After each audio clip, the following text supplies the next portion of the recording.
미가 3장 1절에서부터 4절까지입니다. 하나님 백성들이 감당해야 할 책임. 미가서 3장은 이스라엘 민족의 죄악을 언급하고 있는데 특별히 나라의 치리자들, 위정자들의 죄악을 이야기하고 있습니다. 3장 1절부터 4절까지는 사회 지도자들의 부패와 타락을 이야기하고 있고 5절부터 8절까지는 종교 지도자들의 범죄를 지적하고 있습니다. 그리고 마지막 9절부터 12절에서는 이스라엘 민족이 가지고 있는 총체적인 범죄와 죄악된 모습을 기록하고 있습니다. 이 중에서 우리는 미가서 3장 전반부 말씀을 살펴보려고 합니다. 미가서 3장 전반부 말씀은 이스라엘 민족의 치리자들, 위정자들의 부패와 타락을 고발하고 있습니다. 어느 사회나 지도자들의 부패와 타락은 큰 이슈가 됩니다. 일반적으로 국민들은 나라의 위정자나 치리자들이 도덕적으로 윤리적으로 깨끗한 사람이 되어야 한다고 생각하고 일반 사람들보다 더욱 엄격한 기준을 가지고 지도자의 자질을 평가합니다. 특별히 우리나라는 대통령이나 국회의원 등 나라의 주요 지도자들을 모든 국민의 투표로 뽑기 때문에 이러한 지도자들의 도덕적 윤리적인 건전성은 그 사람을 뽑고 선출하는 데 있어서 매우 중요한 평가 기준이라고 할 수 있습니다. 미가 선지자 당시 이스라엘 민족은 우리나라와 같이 민주주의 사회가 아니라 왕이 나라를 다스리는 왕정 사회였습니다. 왕이 나라의 주요 지도자들을 직접 임명하고 세우는 그러한 제도를 가지고 있던 시대였던 것입니다.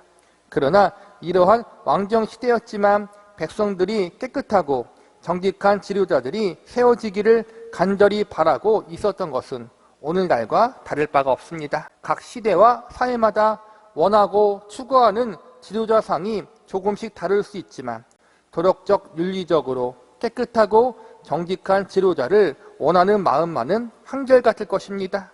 그런데 이러한 백성들의 바람과 기대와는 전혀 다르게 이스라엘 민족의 지도자들은 매우 부패하고 타락해 있었습니다. 본문 1절을 보시기 바랍니다. 내가 또 이르노니 야곱의 우두머리들과 이스라엘 족속의 통치자들아 들으라. 정의를 아는 것이 너희의 본분이 아니냐. 야곱은 이스라엘 민족의 별명입니다. 여기서 보니까 우두머리들과 통치자들이 등장합니다. 우두머리나 통치자들은 나라를 다스리는 지도자들을 의미합니다. 그런데 하나님이 이들을 향해서 뭐라고 말씀하십니까? 1절 마지막 부분에 보면 정의를 아는 것이 너희의 본분이 아니냐라고 말씀하고 계십니다. 정의란 의를 공평하게 행하는 것입니다. 가난한 사람이건 부자이든 적게 배운 사람이든 많이 배운 사람이든 약자이든 힘있는 자이든 이러한 조건과 상관없이 공평하게 의를 적용하는 것이 바로 정의입니다. 그런데 하나님이 이스라엘 민족의 지도자들을 향하여 정의를 아는 것이 너희의 본분이 아니냐라고 묻고 있는데 이것은 지금 나라의 지도자들이 정의를 제대로 실행하거나 지키고 있지 않다는 것을 지적하고 계신 것입니다. 이어지는 2절과 3절을 보시기 바랍니다. 너희가 선을 미워하고 악을 기뻐하며 내 백성의 가죽을 벗기고 그 뼈에서 살을 뜯어 그들의 살을 먹으며 그 가죽을 벗기며 그 뼈를 꺾어 다지기를 냄비와 속 가운데 담을 고기처럼 하는도다. 2절과 3절에 보면 이스라엘 민족의 지도자들이 어떻게 정의를 지키지 않고 있는지 아주 구체적으로 알려주고 있습니다. 2절에 보니까 선을 미워하고 악을 기뻐했다고 나와 있습니다. 계속해서 2절과 3절에 보면 백성의 가죽을 벗기고 뼈에서 살을 뜯었고 백성들의 살을 먹으며 가죽을 벗기며 뼈를 꺾었다고 경고하십니다. 정리하자면 나라의 지도자들이 백성들을 착취했다는 것입니다. 그냥 조금 착취한 것이 아니라 소나 돼지 같은 동물을 잡듯이 아주 심하게 착취했다고 하나님은 미가 선지자를 통하여 지적하고 계십니다. 하나님이 나라의 지도자들을 세우게 하신 것은 바른 정의와 선을 가지고 백성들을 잘 다스리게 하기 위해서입니다. 2절에 보면 하나님은 이스라엘 백성들을 향해 내 백성이라고 말씀하셨습니다. 그러니까 백성들의 왕은 하나님이십니다. 하나님이 하나님 백성들을 잠시 인간의 지도자들에게 맡겨주신 것입니다. 정리하자면 지도자들은 하나님이 세우신 청지기요 잠시 하나님의 권한을 위임받은 관리자에 불과한 것입니다. 지도자들, 심지어 인간의 왕까지도 결국 하나님에 의해서 잠시 세움받은 존재에 불과합니다. 하나님은 일반 백성들만의 왕이 아니라 지도자들의 왕이요 그들의 궁극적인 주인이십니다. 그런데 인간의 위정자들과 지도자들은 자신들이 왕이신 하나님께 잠시 권한을 위임받은 청지기라는 사실을 망각하고 있었고, 하나님의 백성들을 자신들의 소유물처럼 여기며 교만하게 생활하고 있었습니다. 온갖 더럽고 추한 부정과 부패를 저지르면서 백성들의 고열을 짜내고 있었습니다. 우리는 흔히 옛날에는 사람도 좋고 살기가 좋았는데 요즘은 사람도 무섭고 세상 살기 더 어려워졌다고 말합니다. 어린 시절의 향수 때문에 그렇게 느낄 수는 있겠지만 실상은 인간은 태초부터 지금까지 부패하고 타락한 죄인이었기 때문에 과거나 현재나 그리고 앞으로 미래나 항상 인간은 악하다는 사실을 잊지 말아야 합니다. 성경은 세상이 마지막으로 갈수록 종말이 가까울수록 더욱 악해진다고 가르치고 있습니다. 그러므로 우리는 인간의 힘으로 인간의 노력으로 이 세상을 천국과도 같은 상태, 악이 전혀 없는 그러한 상태로 만들 수는 없습니다. 완전한 정의와 선이 실현되기를 바라지만 이 땅에서 완전한 정의와 선이 실현되는 것을 목격할 수는 없을 것입니다. 왜냐하면 우리가 살고 있는 이 세상은 불완전하며 인간이란 존재가 죄인이기 때문입니다. 그러나 그럼에도 불구하고 우리는 선과 정의가 실현되는 세상이 되기 위해서 힘써야 하고 애써야 합니다. 완전한 정의와 선은 아니더라도 상대적으로 올바르고 수준이 높은 정의와 선이 실현되어지고 적용되어질 수 있도록 노력해야 합니다. 아무리 깨끗한 나라라고 해도 그 안에는 범죄가 존재하고 부패도 존재합니다. 그러나 분명 정도의 차이는 있습니다. 상대적으로 깨끗한 나라가 있고 상대적으로 더욱 부패한 나라들이 있습니다. 상대적으로 깨끗한 나라가 분명 정의와 선이 더 잘 실행되어질 것입니다. 우리는 상대적으로 깨끗한 나라와 사회가 될 수 있도록 그리스도인으로서 믿는 자로서 힘써야 하고 애써야 합니다. 왜냐하면 우리가 믿고 있는 하나님이 정의와 선의 하나님이시며 정의와 선이 이 땅에 실현되어지기를 원하고 계시기 때문입니다. 서론 부분이 길었지만 오늘 우리는 본문 말씀을 통해서 하나님이 원하시는 정의와 선이 이 세상과 사회 속에서 이루어지기 위해 하나님의 백성들이 해야 하는 일은 무엇인지에 대해서 알아보고자 합니다. 죄인들이 살아가는 이 땅에서 많은 사람들이 죄악을 따라 살아가며 강한 자가 약한 자를 괴롭히며 있는 자가 없는 자들의 것을 착취하는 이러한 불공평한 세상 속에서 있는 자는 더욱 많은 것을 가지고 없는 자는 더욱 많은 것을 잃어버리는 부정한 일이 벌어지는 이 사회 속에서 우리 믿는 자들은 과연 어떻게 살아야 하는 것일까요? 이 민족, 이 사회 속에서 믿는 그리스도인들이 감당해야 할 책임은 무엇이 있을까요? 첫 번째로 믿는 성도들은 나라의 지도자들을 위해서 기도해야 합니다. 본문 1절을 다시 보시기 바랍니다. 내가 또 이르노니 야곱의 우두머리들과 이스라엘 족속의 통치자들아 들으라. 정의를 아는 것이 너희의 본분이 아니냐. 하나님은 미가 선지자를 통해서 이스라엘 민족의 지도자들이 정의와 선을 행하지 않고 있음을 지적하고 계십니다. 하나님이 한 나라와 사회의 지도자를 세우신 이유는 정의와 선을 행하도록 하기 위해서입니다. 베드로전서 2장 13절과 14절에 보면 이렇게 가르치고 있습니다. 인간의 모든 제도를 주를 위해 순종하되 혹은 위에 있는 왕이나 혹은 그가 악행하는 자를 징벌하고 선행하는 자를 포상하기 위해 보낸 총독에게 하라. 여기에서 보면 하나님이 인간 사회에 왕이나 총독 같은 지도자를 세우신 것은 악행을 하는 자를 징벌하고 선행하는 자를 포상하기 위해서라고 가르치고 있습니다. 즉 정의와 선이 행해지는 사회가 될 수 있도록 지도자들을 청지기로 세우신 것입니다. 그런데 이스라엘 민족의 지도자들은 하나님이 맡겨주신 직분에 대해서 제대로 된 책임을 다하지 않았습니다. 오히려 더욱 악을 행하며 백성들을 착취하는 범죄를 저질렀습니다.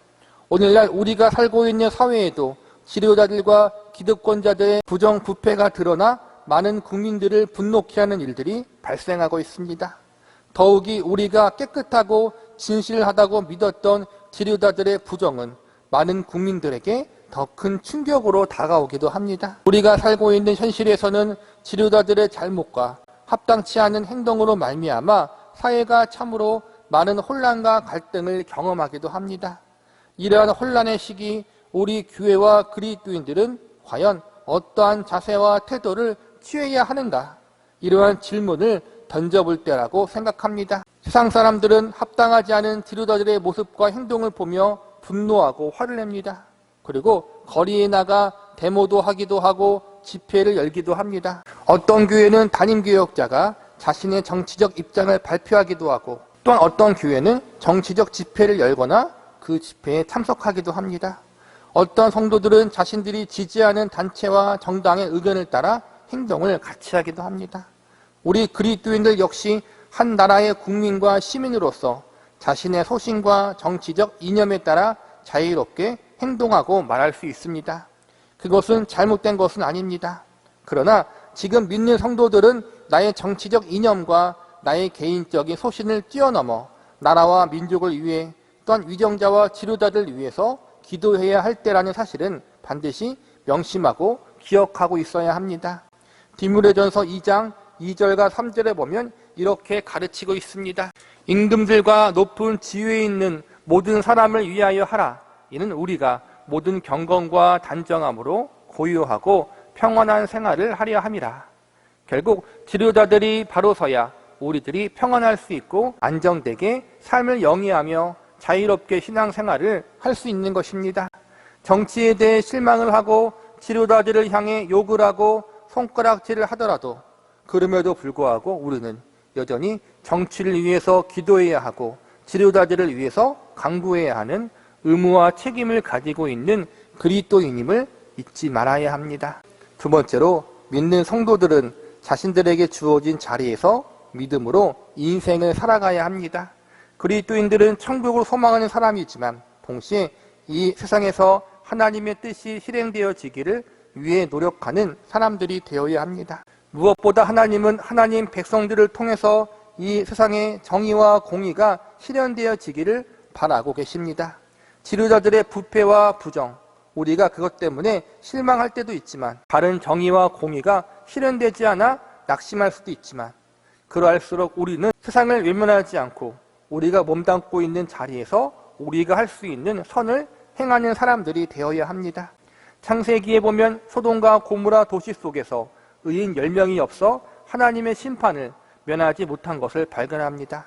에스겔서에 보면 하나님께서 범죄로 가득한 예루살렘 성 가운데 하나님의 진노의 심판을 막아서는 의인을 발견하지 못했다고 말씀하시면서, 그래서 그 땅을 심판하시겠다라고 선언하십니다. 우리 그리스도인들은 소돔과 고모라의 의인 10명이 되어야 하고 범죄의 도시 예루살렘의 심판을 막아서는 믿음의 사람들이 되어야 합니다. 하나님의 진노의 심판을 막을 최후의 보루가 되어야 합니다.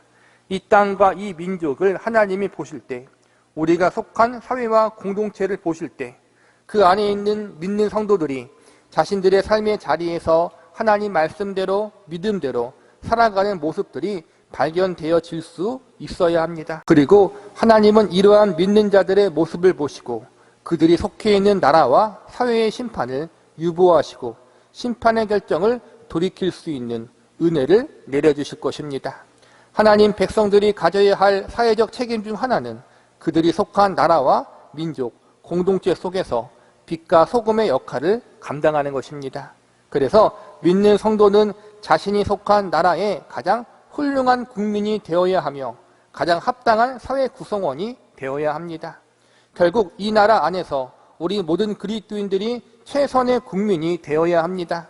내가 속한 이 나라, 이 공동체 안에서 우리가 꼭 필요한 사람들, 우리가 없어서는 안 될 최선의 사람들이 되어야 한다는 것입니다.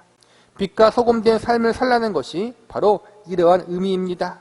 그리고 이 일을 위해서 먼저 앞장서서 기도하고 우리의 삶 속에서 빛과 소금된 삶, 저와 여러분이 살아가는 삶의 자리에서 하나님의 백성다운 삶을 살아나가 그곳에서 하나님의 살아계심을 증거하고 예수 그리스도의 향기를 전달할 수 있는 저와 여러분이 되어야 할 것입니다. 이러한 은혜가 우리 성김의 교회 성도 여러분에게 있기를 바랍니다. 세 번째로 하나님의 백성들의 궁극적인 소망을 하나님께 두어야 합니다. 제가 오래전 존경하는 목사님의 강해 설교 책에서 본 내용 중 하나가 생각납니다.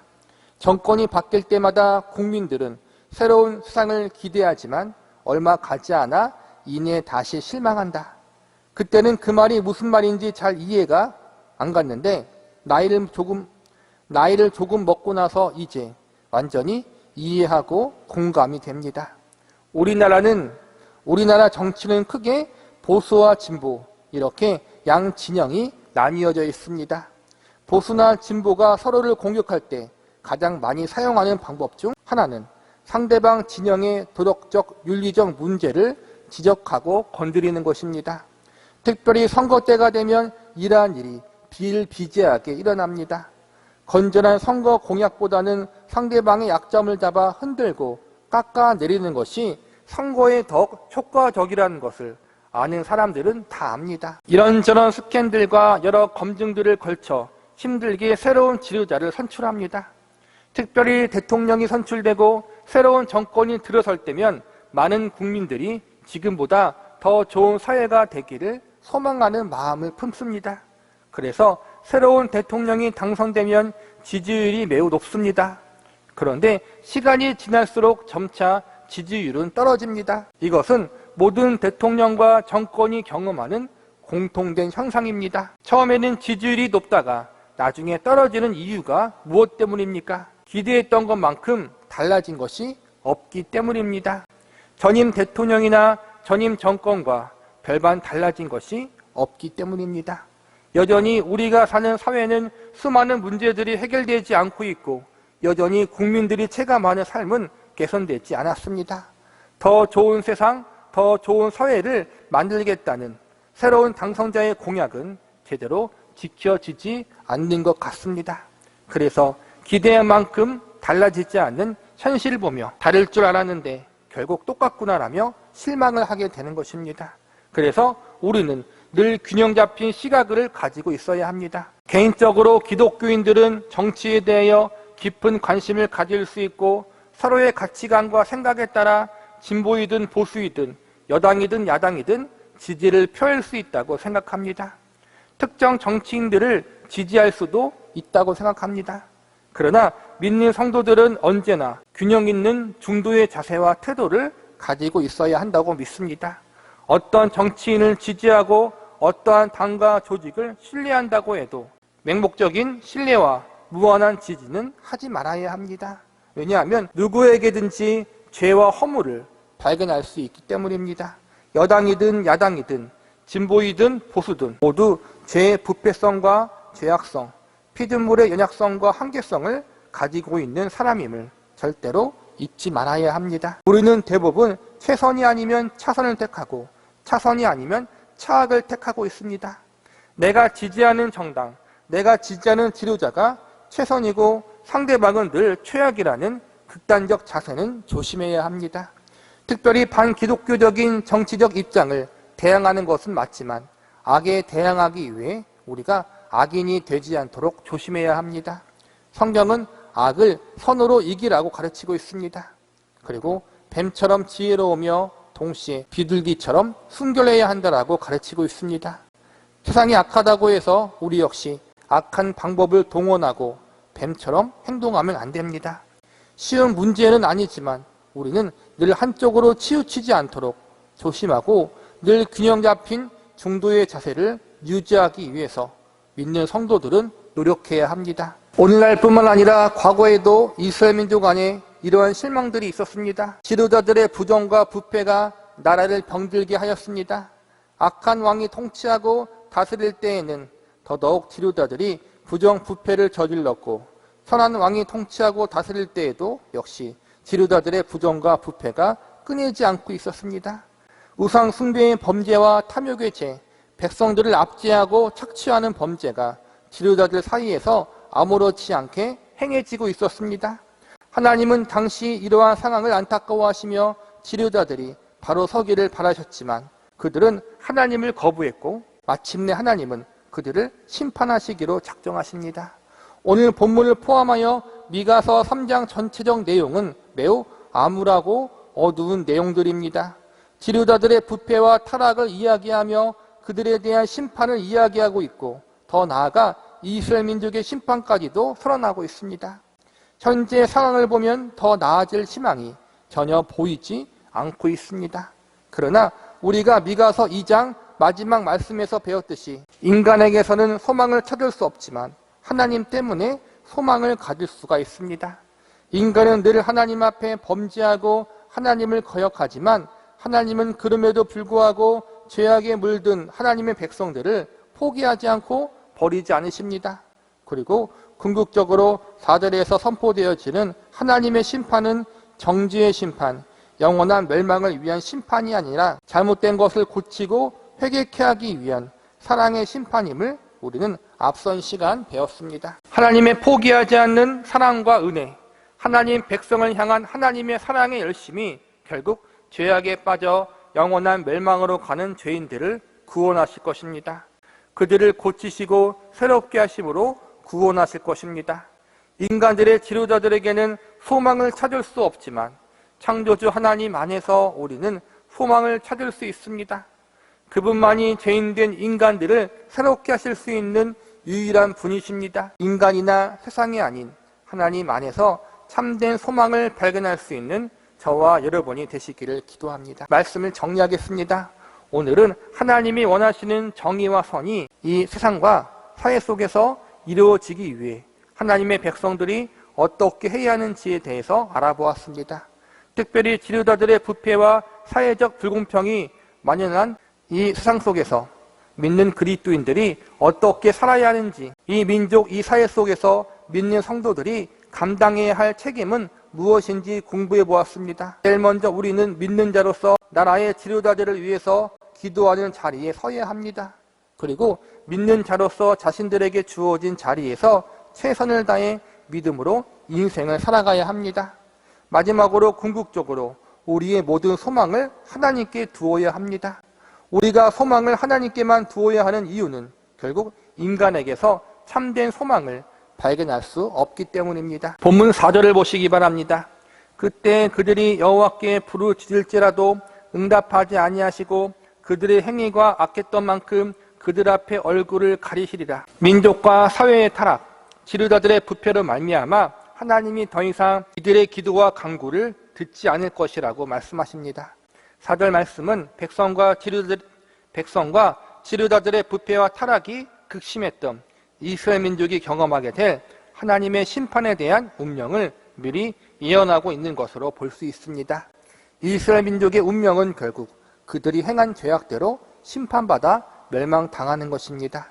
그러나 다행히 미가서는 죄의 지적과 심판으로 끝나지 않습니다. 미가서 3장은 죄의 지적과 심판으로 끝나지만 미가서 3장 이후에 이어지는 4장과 5장에 들어서면 새로운 희망이 보이기 시작합니다.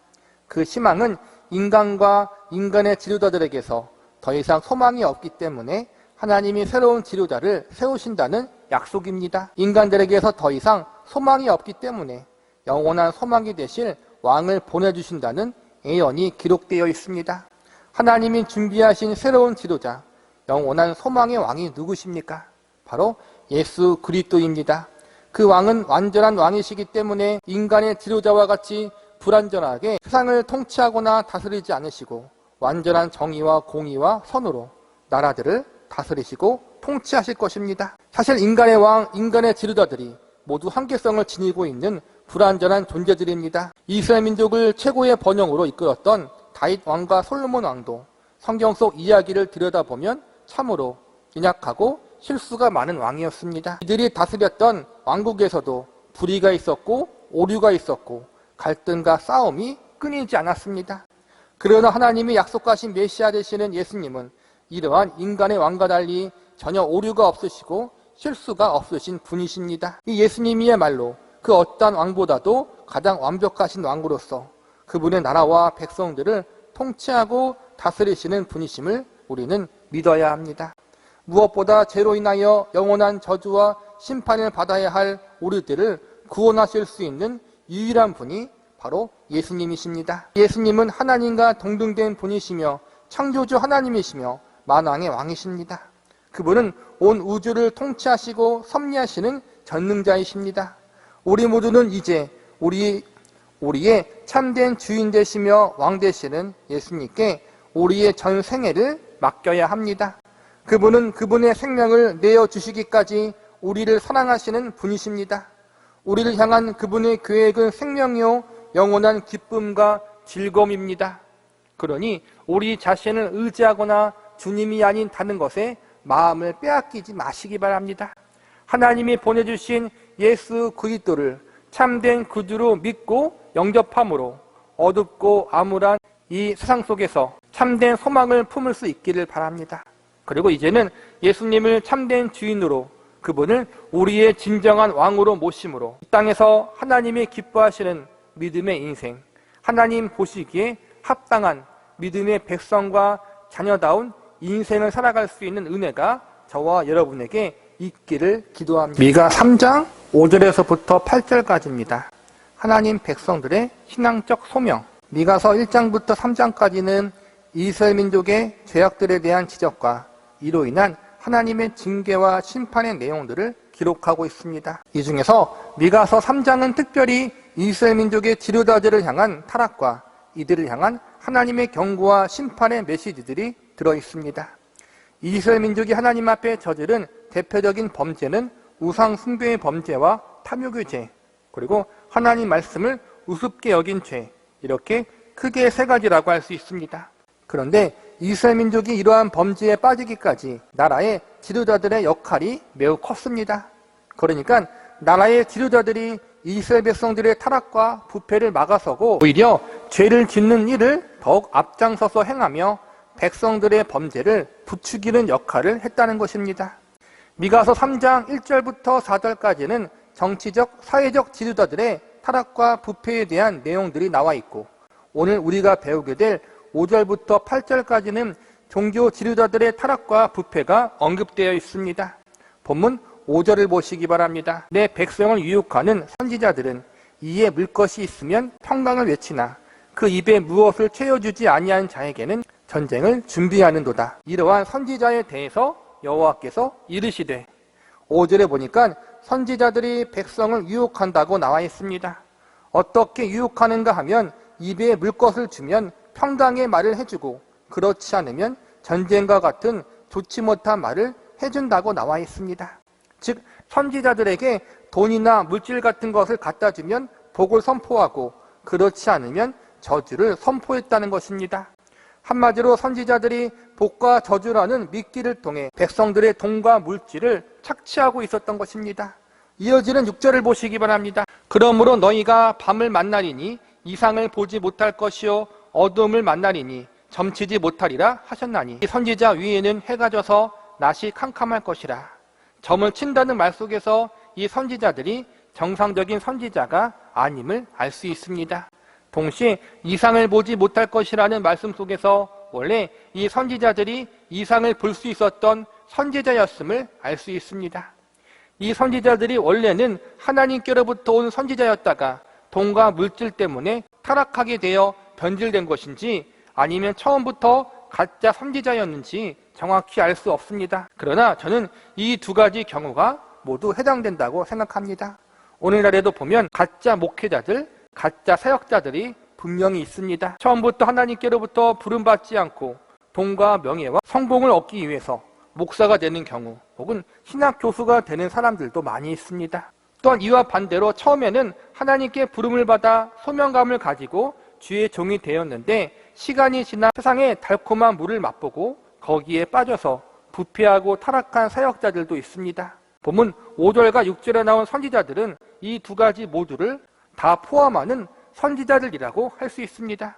중요한 것은 여기서 등장하는 선지자들이 백성들에게 어느 정도 인정받고 있는 선지자들, 나라 안에서 영향력을 행사하고 있었던 선지자들이라는 것입니다. 그래서 백성들을 쥐락펴락하면서 그들을 착취할 수 있었던 것입니다. 오늘날도 이러한 경우들이 참으로 많이 있습니다. 잘못된 사역자들이 성도들을 복과 저주라는 이름으로 성도들을 착취하는 경우들이 적지 않게 있습니다. 복속시키다라는 말을 아십니까? 복속시키다는 말의 의미는 복종하여 부쫓게 하다라는 뜻을 가지고 있습니다.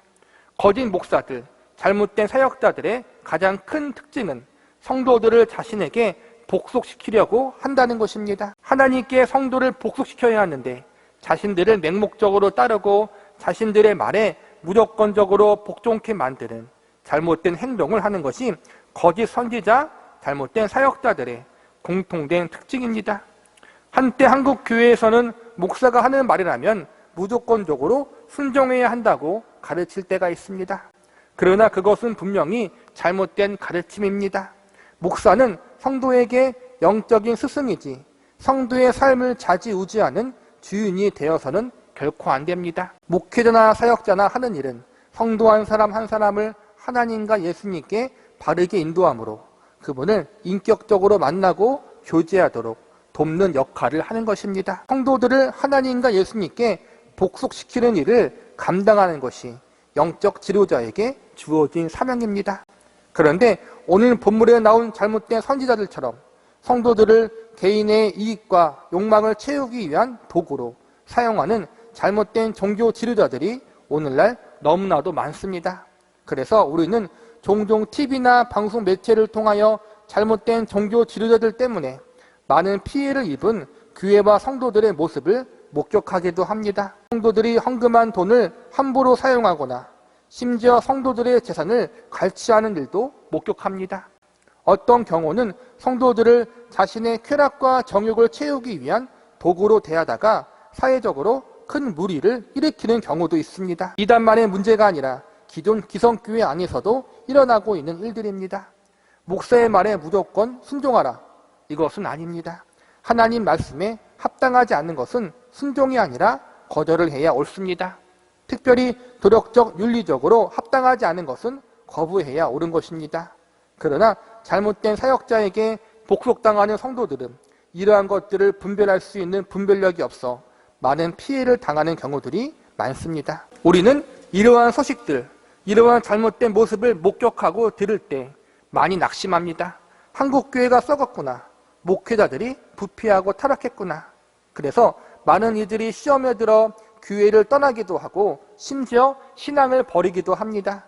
이처럼 종교 지도자들의 타락과 부패는 이스라엘 민족만의 문제가 아니라 오늘날 우리들의 문제이기도 합니다. 믿는 우리는 이렇게 많은 종교 지도자들이 부패하고 타락해 있는 현실 속에서 과연 어떻게 해야 할까요? 그리스도인으로서 어떻게 이렇게 어둡고 암울한 한국교회 현실 앞에 어떠한 자세와 태도를 가져야 할까요? 가장 중요한 것은 이러한 현실 속에서 믿음과 소망을 잃어버리거나 낙심하는 것이 아니요, 이런 암울한 현실을 외면하는 것도 아니라고 믿습니다. 우리 믿는 그리스도인들에게 필요한 것은 이러한 현실 속에서 거룩한 책임감을 가져야 한다고 믿습니다. 우리는 오늘 어지럽고 혼란스러운 한국교회를 위해서 많은 이들이 낙심하고 시험에 들고 있는 기독교의 암울한 현실 속에서 그리스도인으로서 어떠한 책임을 감당해야 하는지에 대해서 살펴보는 시간을 가져보도록 하겠습니다. 첫 번째로 믿는 성도들은 기도의 거룩한 책임을 가져야 합니다. 앞선 시간 미가서 3장 전반부 말씀에서 비슷한 주제를 공부했습니다. 지도자들의 부패와 타락이 우리의 마음을 아프게 하고 그래서 우리가 실망을 하고 분노하게 되지만 감정적인 것을 표출하는 자리에 머물러서는 안 된다고 앞선 시간에 배웠습니다. 우리는 창조주 하나님, 전지전능하신 하나님을 믿고 섬기는 사람들입니다. 그 하나님을 감히 아버지라 부르는 사람들입니다. 이러한 위대한 특권을 부여받은 우리들이 현실이 암울하고 절망스럽다고 해서 낙심하거나 주저앉아 있을 수만은 없습니다. 무엇보다 우리가 믿고 있는 기독교의 신앙, 우리가 신앙생활을 하고 있는 교회가 세속화의 물결 속에서 흔들리고 있다면 우리는 앞장서서 교회를 바로 세우기 위해서 힘써야 하고 애써야 합니다. 우리가 교회를 바로 세우기 위해서 가장 먼저 힘쓸 수 있는 일은 기도하는 일입니다. 기도한다는 것은 우리가 우리의 힘으로 이 일을 해결할 수 없다는 사실을 솔직히 인정하고 하나님 앞에 아뢰는 것입니다. 기도 자체가 우리가 할 수 없으니 하나님께서 역사해달라고 겸손히 도움을 청하는 행위입니다. 오늘날 세상의 빛과 소금이 되어야 할 교회와 성도가 빛과 소금은커녕 각종 잘못된 행동과 모습 때문에 땅 사람들에게 손가락질을 받고 있습니다.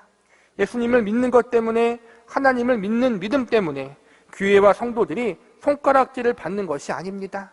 대부분 교회와 성도들이 옳지 못한 행동과 모습을 보였기 때문에 손가락질을 받고 있는 경우가 오늘날의 현실의 문제입니다.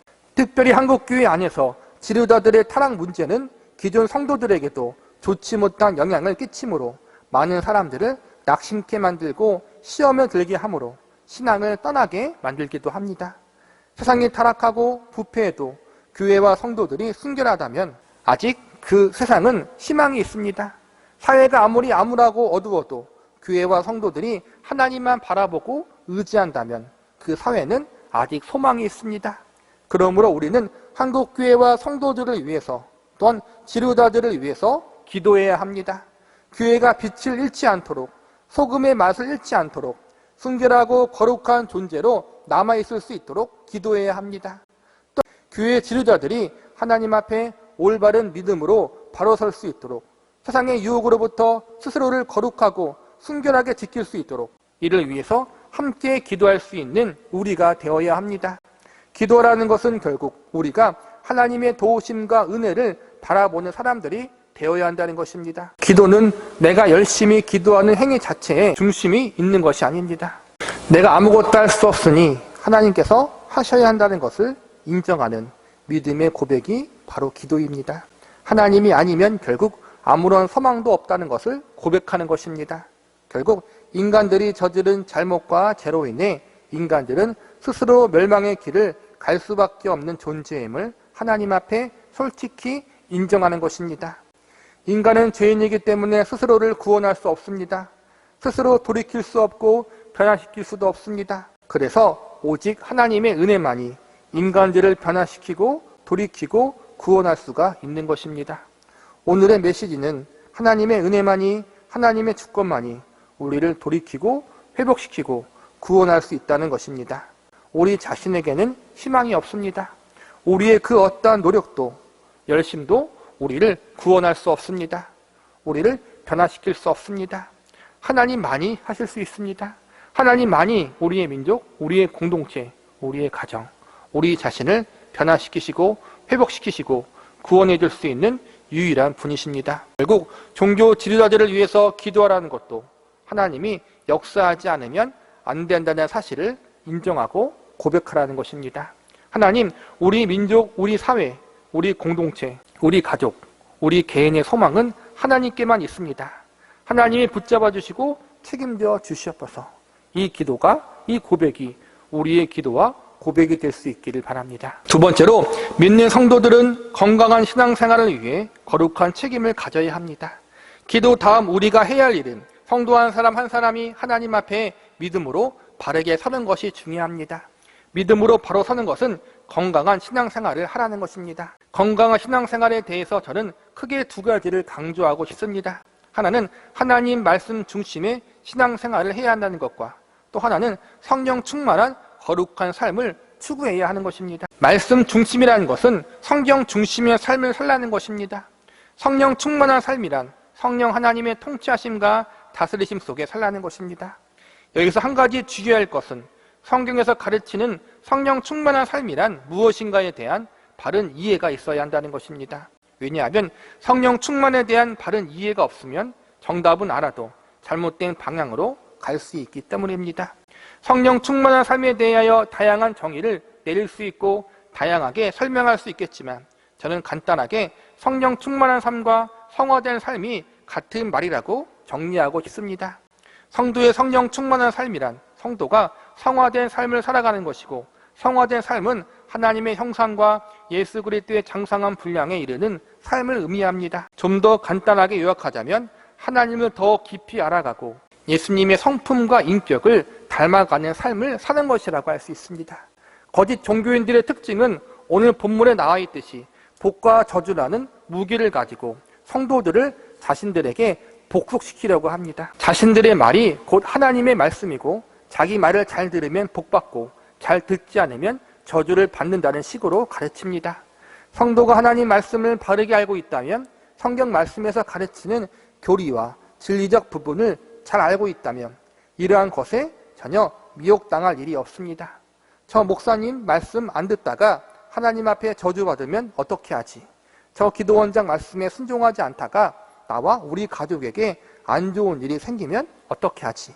이렇게 두려움에 떨 필요가 없다는 것입니다. 그러한 신비한 체험을 경험하고 그 어떠한 위대한 기적을 일으키는 사역자가 하나님이 이렇게 말씀하셨으니 들어라, 이렇게 말을 해도 그 말씀이 기록된 성경 말씀과 어긋난 일이라면, 또한 교리적으로 건전하지 않고 올바르지 않은 것이라면 전혀 무서워하거나 두려워할 필요는 없습니다. 무엇보다 도덕적 윤리적인 기준에 어긋난 것을 말하면 그 사역자는 사입이나 사기꾼이라고 할 수 있습니다. 그러니 우리는 하나님 말씀을 바르게 알고 있어야 합니다. 하나님 말씀을 바르게 알고 있다면 우리는 다른 사람의 말 때문에 두려워할 필요가 없습니다. 복과 저주를 통해 사람들을 좌지우지하려는 거짓 사역자들 때문에 겁먹을 필요가 없습니다. 우리가 예수 그리스도 안에서 믿음으로 바른 자리에 서 있다면, 혹여나 부족한 자리, 연약한 자리에 있더라도 죄악의 자리, 하나님이 미워하시는 범죄의 자리에 있는 것이 아니라면 우리는 나를 향한 하나님의 일하심에 대해서 전혀 두려워할 필요가 없습니다. 예레미야 29장 11절부터 12절 말씀을 제가 읽어드리겠습니다. 여호와의 말씀이니라. 너희를 향한 나의 생각을 내가 아나니 평안이요 재앙이 아니니라. 너희에게 미래와 희망을 주는 것이라. 너희가 내게 부르짖으며 내게 와서 기도하면 내가 너희들의 기도를 들을 것이요. 우리를 향한 하나님의 생각과 뜻은 평안이요 재앙이 아닙니다. 미래와 희망을 주시는 것이지, 이것 안 하면 저주한다, 이렇게 우리를 겁박하는 것이 아니라는 것입니다. 그리고 무엇보다 우리가 예수 그리스도 안에 있으면 우리의 기도를 직접 하나님이 들으십니다. 중간에 누군가를 끼지 않아도 된다는 것입니다. 목사나 기도원장이나 기타 다른 사역자가 나 대신 기도해주고 응답받는 것이 아니라 우리 스스로 예수님의 이름으로 하나님 앞에 담대히 나아가 기도할 수 있고 응답받을 수 있습니다. 우리를 위한 중보자가 없다는 사실을 반드시 기억하시기 바랍니다. 이러한 사실들은 기독교 교리의 아주 기본적이면서도 중요한 핵심 진리입니다. 말씀 중심이라는 교훈 속에는 기본적이고 중요한 교리를 어느 정도 이해하고 알고 있어야 한다는 것도 포함됩니다. 교리적인 부분은 신약자들만의 전유물이 아닙니다. 만인 제사장직이 무슨 교리입니까? 모든 이들이 예수님으로 말미암아 하나님 앞에 담대히 나아갈 수 있다는 것이 아닙니까?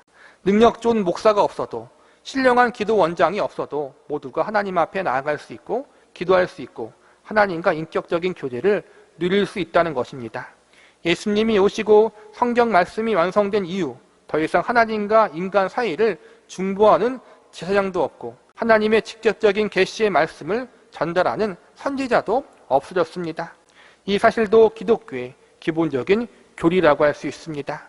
이러한 기본적인 것만 알아도 우리는 이상한 사역자들에게 미혹당하는 일은 없을 것입니다. 성령 하나님이 친히 우리 안에 계시기 때문에 우리가 성경 말씀을 바르게 알고 있고 기본적이고 중요한 교리만 잘 알고 있으면 충분히 건강한 신앙생활, 건전한 믿음 생활을 할 수 있습니다. 말씀을 바르게 알므로 이상한 것에 미혹되거나 현혹되지 마시기 바랍니다. 말씀을 바르게 알므로 우리에게 주어진 삶의 자리에서 성령 충만한 삶, 성화된 삶, 하나님의 형상과 예수 그리스도의 장성한 분량에 이르는 삶을 살아갈 수 있는 은혜가 저와 여러분에게 있기를 기도합니다. 세 번째로, 믿는 성도들은 바른 믿음의 분별력을 기를 수 있는 책임을 가져야 합니다. 오늘 본문에서 잘못된 종교적 지도자들의 모습을 보여주고 있습니다. 이들이 앞장서서 백성들을 잘못되게 이끌어간 것을 지적하고 있습니다. 그러나 그 시대에도 분명히 미가 선지자처럼 하나님 말씀을 올바르게 가르치고 전하는 올바른 종교적 지도자들이 분명히 있었다는 사실을 우리는 반드시 기억해야 합니다. 하나님 말씀을 잘못되게 가르치고 선포하는 거짓 종교 지도자들과 부패하고 타락한 종교인들은 하나님이 그들에게 죄를 물으실 것입니다. 하나님이 그들을 심판하실 것입니다. 그러므로 우리는 부패하고 타락한 종교 지도자들을 원망할 필요도 없고 그들을 탓할 필요도 없습니다.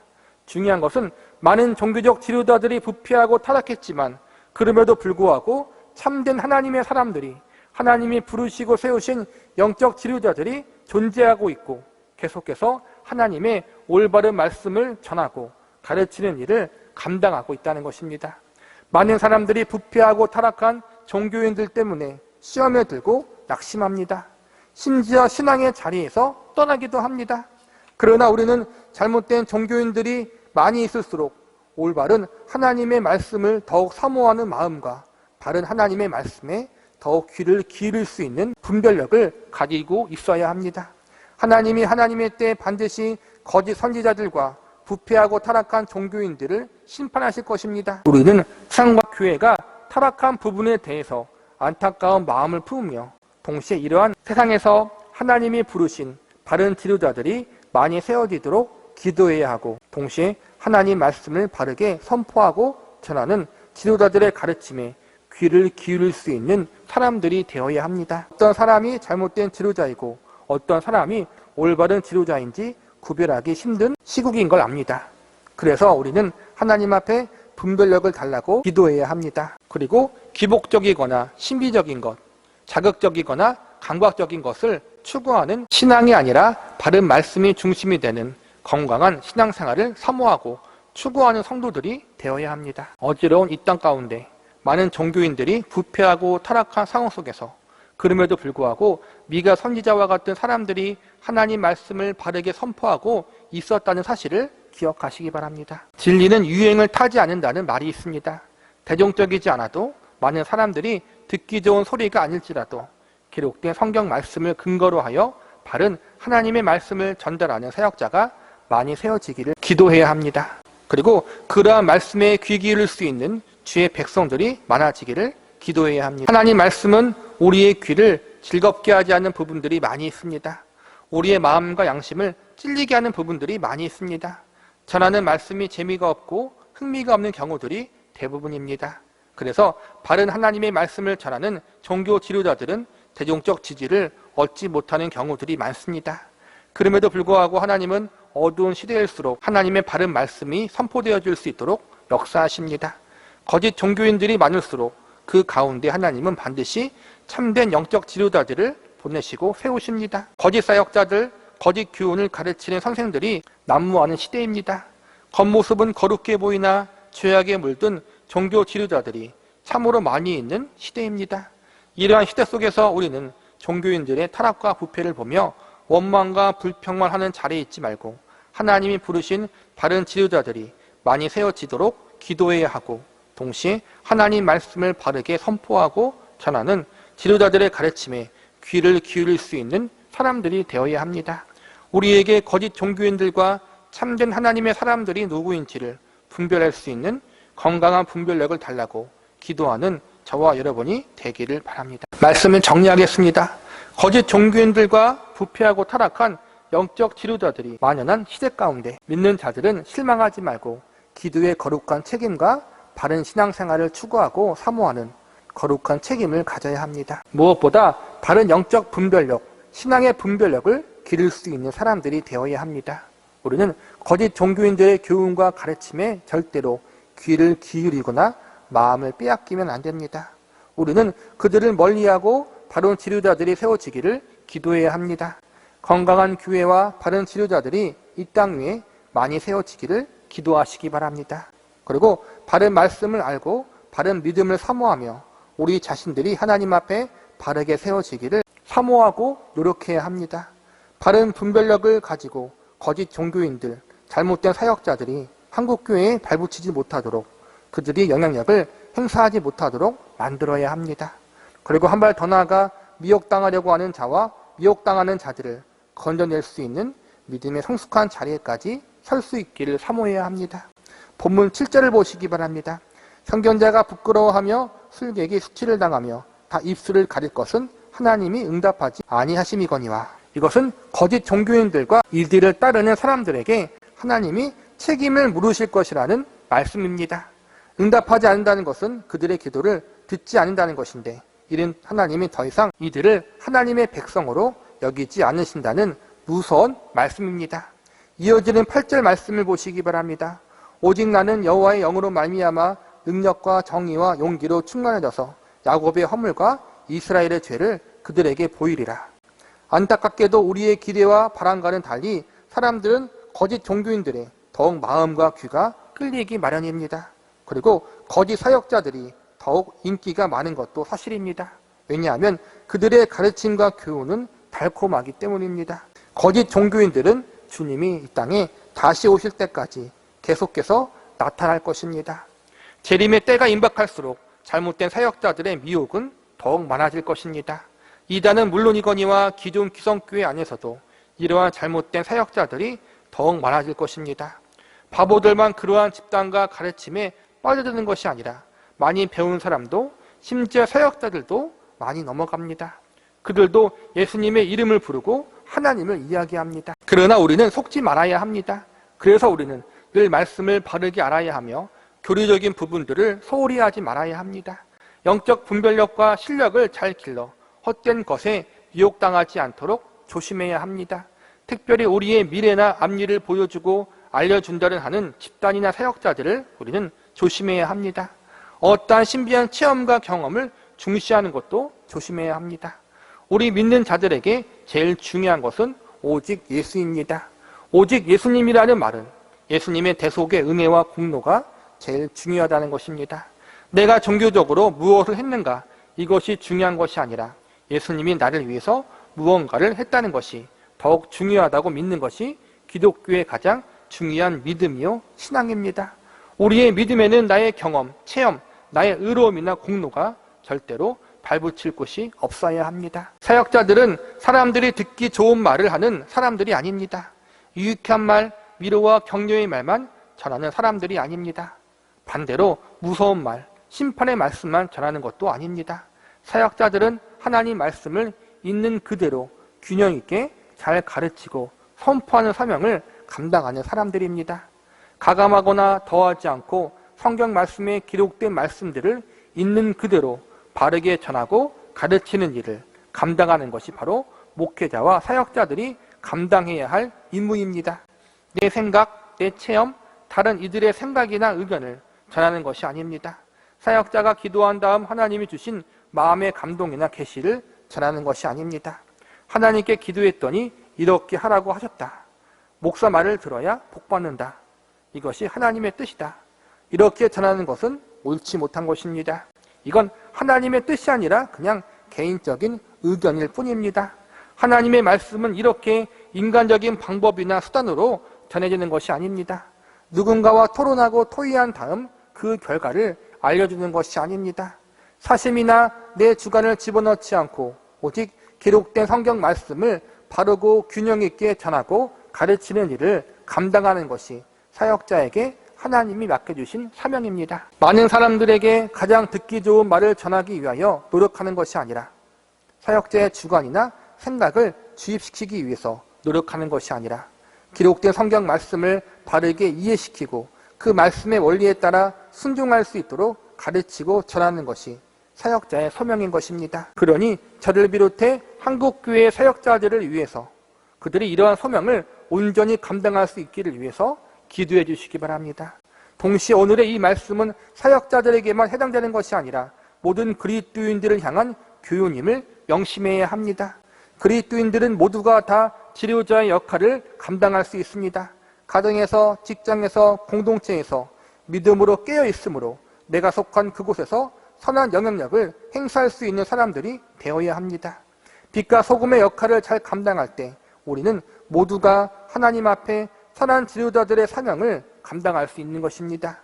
신약의 모든 그리스도인들은 왕같은 제사장이라고 성경은 선포합니다. 모든 성도가 다 하나님의 귀한 일꾼이요 사람들입니다. 우리는 우리에게 주어진 삶의 자리, 신앙의 자리에서 하나님의 말씀을 바르게 실천하고 증거하는 빛과 소금의 역할을 감당하는 사람들이 되어야 합니다. 내가 속한 가정과 공동체 속에서 죄와 타협하지 않고 잘못된 세력과 결탁하지 않는 삶, 하나님 보시기에 기뻐하시는 그러한 믿음의 삶을 살아가므로 선한 영향력을 끼칠 수 있는 저와 여러분이 되시기를 기도합니다. 미가서 3장 9절에서부터 12절까지입니다. 인간의 본질과 운명. 미가서 3장의 전체적인 내용은 이스라엘 민족의 지도자들에 대한 부패와 타락에 대한 것입니다. 하나님이 지도자를 세우신 것은 정의와 공의를 바르게 실천하고 악인들을 징벌하고 의인들을 칭찬케 하기 위해서입니다. 즉, 한 나라와 사회를 바르게 이끌고 다스리게 하므로 그 안에 속해 있는 백성들이나 구성원들의 안위와 평안을 잘 지킬 수 있도록 하기 위해서인 것입니다. 그런데 이스라엘 민족의 지도자들의 모습이 어땠습니까? 바른 정의와 공의를 실천해야 할 지도자들이 악을 행하고 부정을 저지르는 일에 앞장서고 있었습니다. 백성들을 보호해야 할 지도자들이 오히려 백성들을 착취하고 강탈하는 죄악을 행하고 있었습니다. 하나님께서는 미가 선지자를 통해 3장 전반부에 나라의 사회적 지도자들의 타락을 고발하고 3장 중반부에서는 종교 지도자들의 부정을 지적하셨습니다.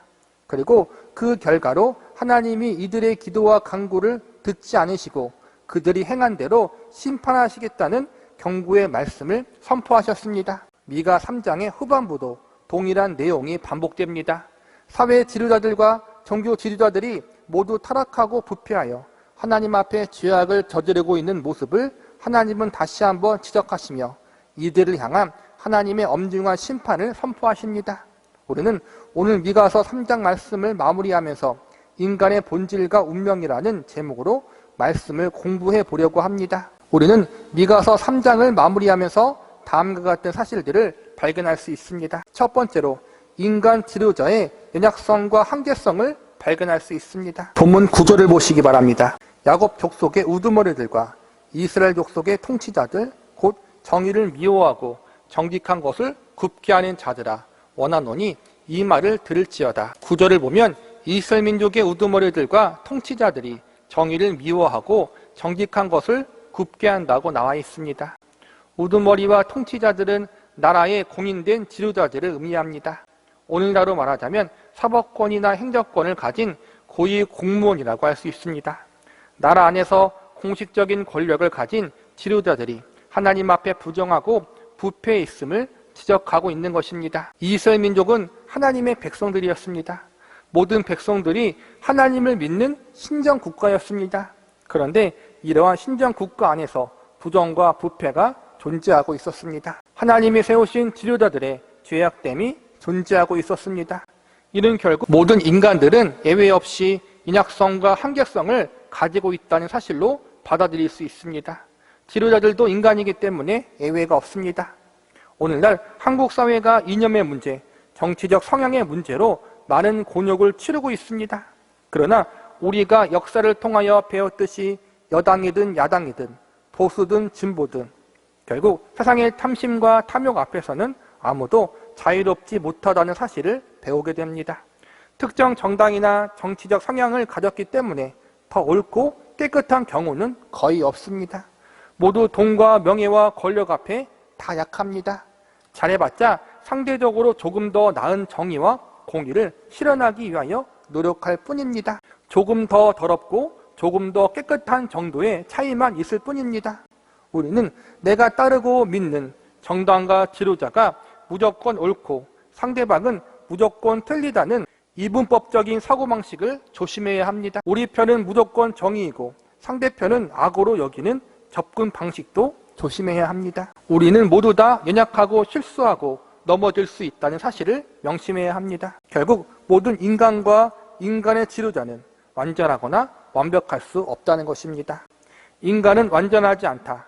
그렇기 때문에 완전하신 하나님을 절대적으로 의지해야 한다. 이것이 미가서의 핵심 교훈입니다. 인간적 지도자가 필요 없다는 것이 아니라 인간이 가지고 있는 이러한 한계성을 알고 우리는 특정한 지도자들을 우상시하거나 맹신하지 말아야 한다는 것입니다. 그리고 인간과 인간들이 만든 조직에 대한 무조건적인 신뢰와 맹목적인 추종은 조심해야 한다는 것입니다. 그리고 무엇보다 인간 지도자의 연약성과 한계성을 통해서 우리가 궁극적으로 의지할 분은 하나님 한 분밖에 없다는 사실을 반드시 기억해야 합니다. 두 번째로 인간의 본 모습은 죄인이라는 사실을 발견할 수 있습니다. 본문 10절을 보시기 바랍니다. 시온을 피로 예루살렘을 죄악으로 건축하는도다. 시온은 예루살렘에 있는 산으로 일반적으로 예루살렘 성을 가리키는 말로 많이 사용됩니다. 예루살렘은 남유다 왕국의 수도지만 동시에 하나님의 성전이 있는 곳으로 이스라엘 민족을 상징하는 가장 중요한 중심지라고 할 수 있습니다. 남유다 왕국의 수도이자 이스라엘 민족의 가장 중심되는 도시니까 당연히 매우 웅장하고 크게 발전된 도시였을 것입니다. 다른 말로 하면 번영하고 있는 도시라고 할 수 있습니다. 그런데 이 예루살렘의 번영이 어떻게 이루어지고 있다고 나와 있습니까? 10절에 보니까 피와 죄악으로 건축했다고 나와 있습니다. 여기서 나오는 피란 백성들의 고열을 짜내어 착취한 것을 상징적으로 표현하고 있는 것입니다. 즉 예루살렘의 발전과 번영의 이면에는 지도자들과 권력자들이 죄악된 방법으로 백성들의 것을 착취하고 빼앗은 어두운 면이 있었다는 것입니다. 겉모습을 볼 때에는 모든 도시 중에 가장 웅장하고 화려해 보이는 예루살렘 도시지만 그 속을 자세히 들여다보면 부정과 부패가 만연하고 많은 이들의 억울함과 부당한 피해들로 가득 차 있는 그러한 불의한 도시가 바로 예루살렘이었던 것입니다. 위정자들의 부패와 나라 중심이 되는 예루살렘의 타락은 결국 이스라엘 민족 전체의 타락을 상징하는 것으로 볼 수 있습니다. 이스라엘 민족은 하나님의 백성들입니다. 인간의 역사상 하나님이 한 민족을 택하여 하나님의 백성으로 삼는 경우는 이스라엘 민족이 처음이었습니다. 인류 역사 가운데 유례가 없는 사건, 하나님의 특별한 은혜와 사랑을 받은 민족이 바로 이스라엘 민족이었습니다. 그래서 신명기 4장에 보면 모세가 죽기 전에 이스라엘 백성들을 향해서 이렇게 말했습니다. 신명기 4장 32절부터 35절까지 제가 읽어드리겠습니다. 내가 있기 전 하나님이 사람을 세상에 창조하신 날부터 지금까지 지나간 날을 상고하여 보라. 하늘이 이 끝에서 저 끝까지 이런 큰 일이 있었느냐? 이런 일을 들은 적이 있었느냐? 어떤 국민이 불 가운데에서 말씀하시는 하나님의 음성을 너처럼 듣고 생존하였느냐? 어떤 신이 와서 시험과 이적과 기세와 전쟁과 강한 손과 편팔과 크게 두려운 일로 한 민족을 다른 민족에게서 인도하여 낸 일이 있느냐? 이는 다 너희 하나님 여호와께서 애굽에서 너희를 위하여 너희 목전에 행하신 일이라. 이것을 내게 나타내심은 여호와는 하나님이시오. 그 외에는 다른 신이 없음을 내게 알게 하려 하심이라. 쉽게 정리하자면 태초의 인류인 아담과 하와 이후부터 지금까지 하나님이 특정 민족을 위해서 큰 이적과 기적을 베푸시며 지극히 큰 사랑과 은혜로 하나님의 백성으로 삼은 민족이 없었다는 것입니다. 이스라엘 민족이 유일하다는 것입니다. 그런데 이러한 큰 하나님의 사랑과 은혜의 기적을 직접 경험하고 목격한 이스라엘 백성들이 지금 어떠한 자리에 있습니까? 하나님을 멀리 떠나 있는 상태, 하나님을 외면하고 거절한 상태에 있었습니다. 하나님을 믿지 않은 이방 민족보다 더 악한 상태에 있었습니다. 이것은 이스라엘 민족만의 문제가 아닙니다. 이스라엘 민족은 하나님의 백성을 상징하면서 동시에 모든 인간의 모습이 어떠한지를 알려주고 있는 대표성을 가진 민족입니다. 인류 역사상 하나님의 사랑과 은혜를 가장 많이 받았던 이스라엘 민족이 타락하고 부패했다면 다른 민족, 다른 사람들은 더 말할 필요도 없다는 것입니다. 이스라엘 민족이 죄악의 자리에 빠졌다면 예외 없이 모든 인간들 역시 죄악의 자리에 빠질 수밖에 없는 존재임을 우리는 알아야 합니다. 불신자들만이 아니라 믿는 신자들도 여기에서 자유로울 수 없습니다.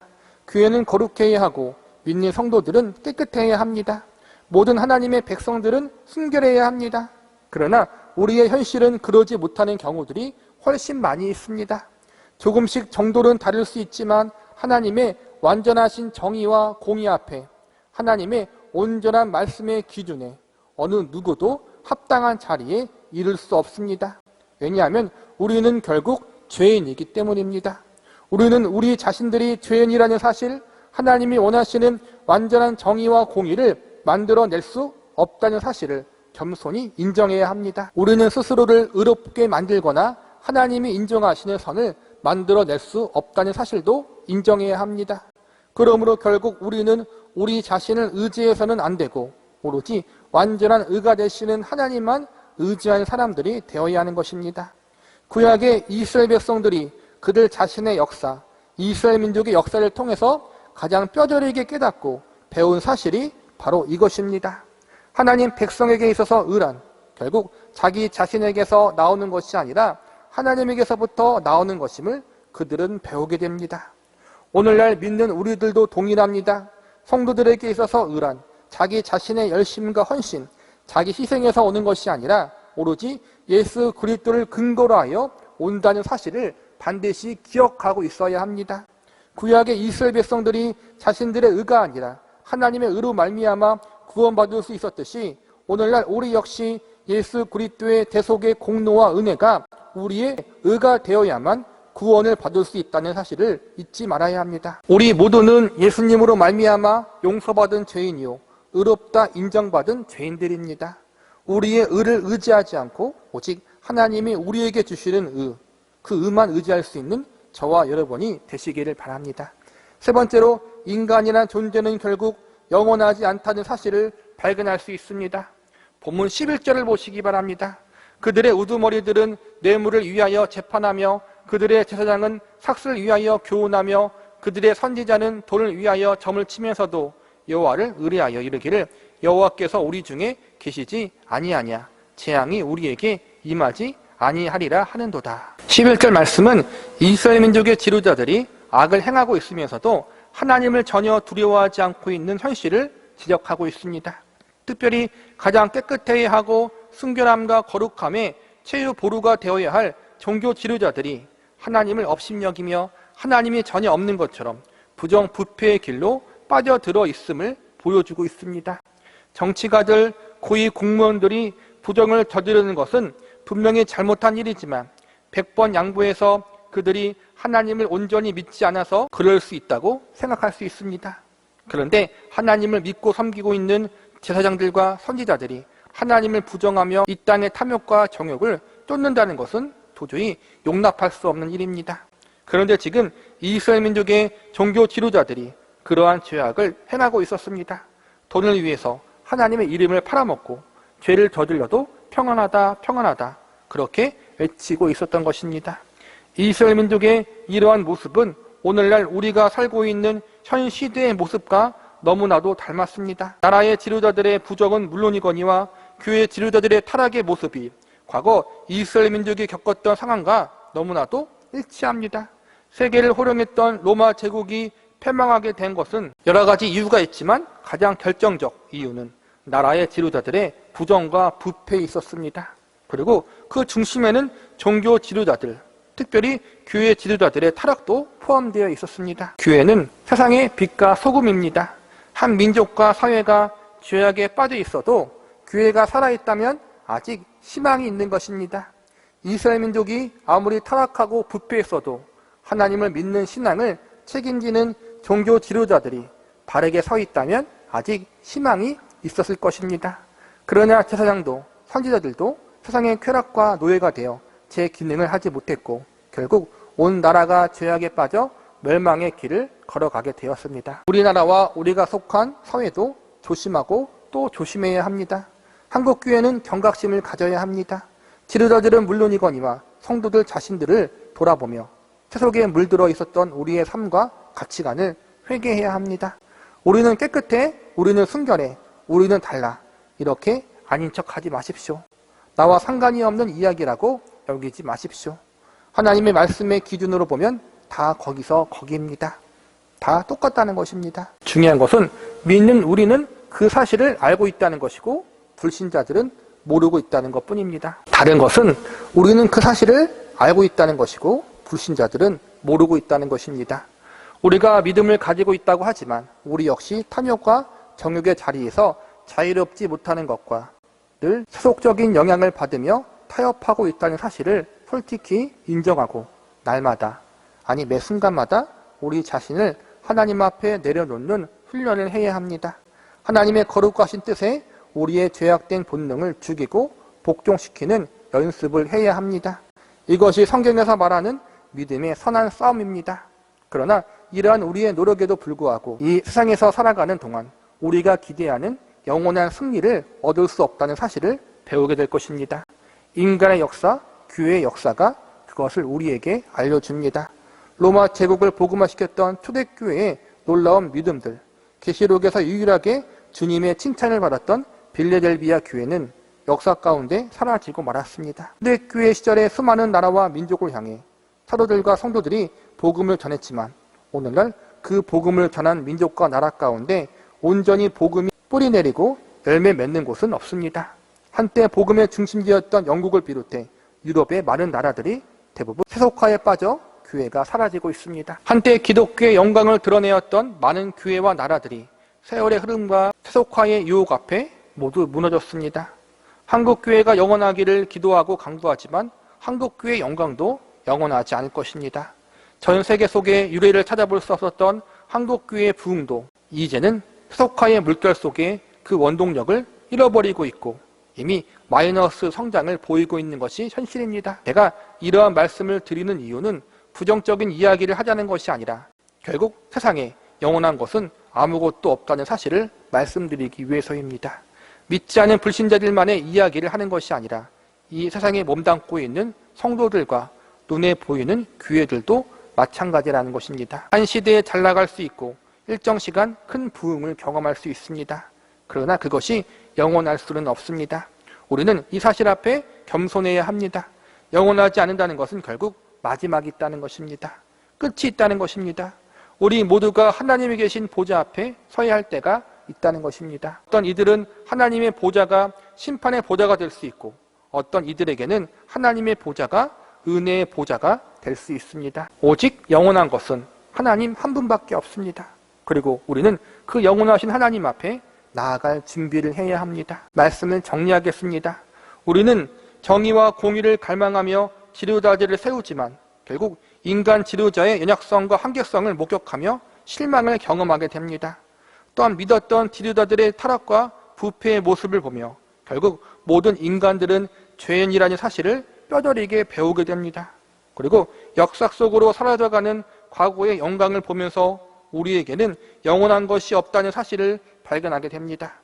이 모든 사실들을 배우면서 우리는 두 가지 결론을 내릴 수 있습니다. 하나는 인간에게는 소망이 없다는 사실입니다. 피조물이라는 연약성과 한계성을 가지고 있고 죄악을 향해 달려나가는 죄악된 본능을 가지고 있기에 결국 시간과 세월의 흐름 앞에 변질되고 죽어 사라져 없어질 존재이기에 인간에게는 소망이 없습니다. 또 하나의 결론은 인간에게는 소망이 없지만 하나님에게는 소망을 찾을 수 있다는 사실입니다. 하나님이 창조주이시기 때문에 연약성과 한계성이 없는 전지전능하신 분이십니다. 하나님은 회전하는 그림자도 없으시는 완전한 공의와 정의의 근원이신 분이십니다. 그리고 무엇보다 하나님은 영원히 변치 않으시는 신실한 하나님이십니다. 결국 오늘 미가서 3장의 모든 말씀을 정리하자면 하나님만이 우리의 유일한 소망이시라는 것입니다. 불완전한 우리의 인생을 가장 완벽하게 지도하실 수 있는 분, 죄의 형벌로부터 우리를 구원하실 수 있는 분, 그분은 바로 하나님이십니다.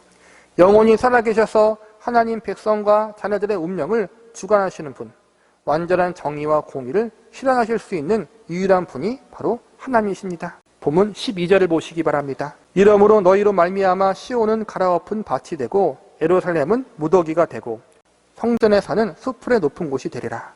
12절 말씀은 이스라엘 민족의 마지막 모습을 예언하는 말씀입니다. 이스라엘 백성들과 지도자들은 한마음 한뜻으로 죄악의 길로 빠져들어갔고 결국 회개하지 않아 하나님의 준엄한 심판을 받게 될 것입니다.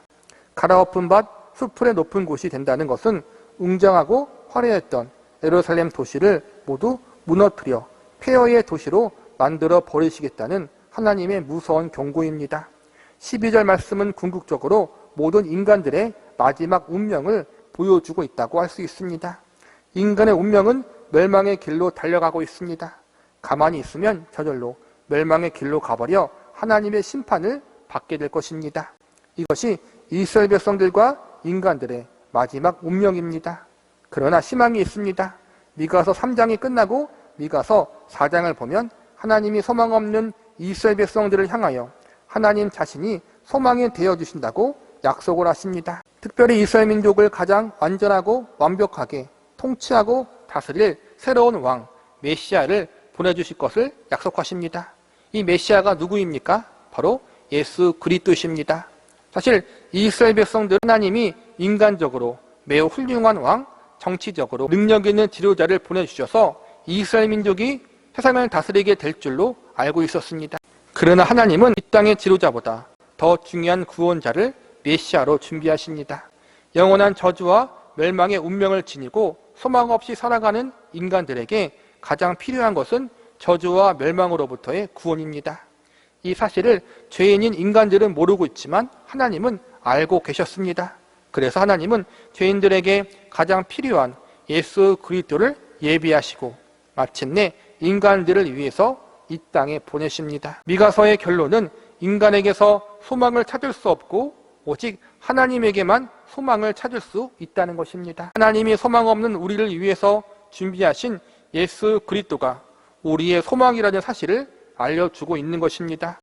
우리의 현실, 우리의 삶, 우리의 운명을 생각하면 답답하고 아무런 소망을 찾을 수 없습니다. 그러나 우리는 하나님과 예수님 때문에 새로운 소망을 품을 수 있습니다.